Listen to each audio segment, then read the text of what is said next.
at the invitation of a small club of Viennese intellectuals. My audience was composed of no more than a dozen listeners. In 1947, the lecture was published as a book in German. It is only now, 28 years after its original publication, that the book appears in an English translation. Spanish, Danish, Dutch, French, Greek, Hebrew, Italian, Japanese, Polish, Serbo-Croatian, and Swedish editions have already been published. Considering the time that has elapsed since the first edition, more than a quarter of a century, it might be understood that I no longer am in a position to subscribe fully to each and every word as it was printed in 1947. My thinking has developed considerably in the meantime, developed and I hope also matured. To be sure, some of the changes have been implemented in the present edition by slightly altering certain passages.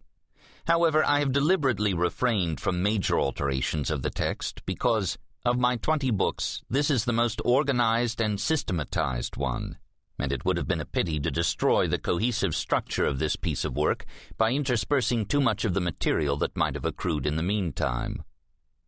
All the more I welcome the alternative that the publishers Simon & Schuster offered me, namely, to add by way of a postscript a supplementary chapter outlining some of the ideas that have evolved in my theory of conscience during the last 2 decades. As to the wider field that this book concerns, i.e. the interrelationship between psychotherapy and theology, the reader will find pertinent discussions in my 2 most recent books published in English, and in English only, Psychotherapy and Existentialism, and The Will to Meaning. In each of these books, one chapter explicitly deals with religious issues, and there are scattered references to this topic as well. The updated bibliography at the end of this volume, not included in this recording, will enable the reader to locate further publications, not only those dealing with the relationship between religion and psychiatry, but also those covering the whole area of logotherapeutic teachings and practices. However, the main thesis propounded in the lecture entitled The Unconscious God remains still valid and tenable. There is, in fact, a religious sense deeply rooted in each and every man's unconscious depths. In 2 of my books, Man's Search for Meaning and the above-mentioned The Will to Meaning, evidence has been advanced to support my contention that this sense may break through unexpectedly, even in cases of severe mental illness, such as psychoses. For example, a student of mine at the United States International University, San Diego, California, wrote, "In the mental hospital, I was locked like an animal in a cage. No one came when I called begging to be taken to the bathroom, and I finally had to succumb to the inevitable. Blessedly, I was given daily shock treatment, insulin shock, and sufficient drugs so that I lost most of the next several weeks. But in the darkness, I had acquired a sense of my own unique mission in the world. I knew then, as I know now, that I must have been preserved for some reason. However small, it is something that only I can do, and it is vitally important that I do it.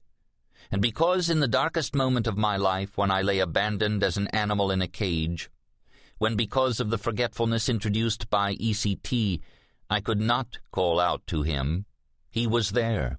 In the solitary darkness of the pit where men had abandoned me, he was there. When I did not know his name, he was there. God was there." Likewise, such unexpected religious feelings may break through under other circumstances, as was the case with a man who wrote from prison. "I am at the age of 54, financially ruined, in jail.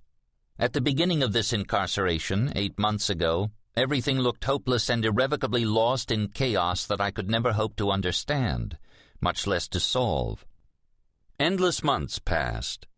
Then one day I had a visit by a court psychiatrist, to whom I took an immense liking right from the start, as he introduced himself with a very pleasant smile and a handshake, like I would be still somebody, or at least a human being. Something deep and unexplainable happened to me from there on. I found myself reliving my life.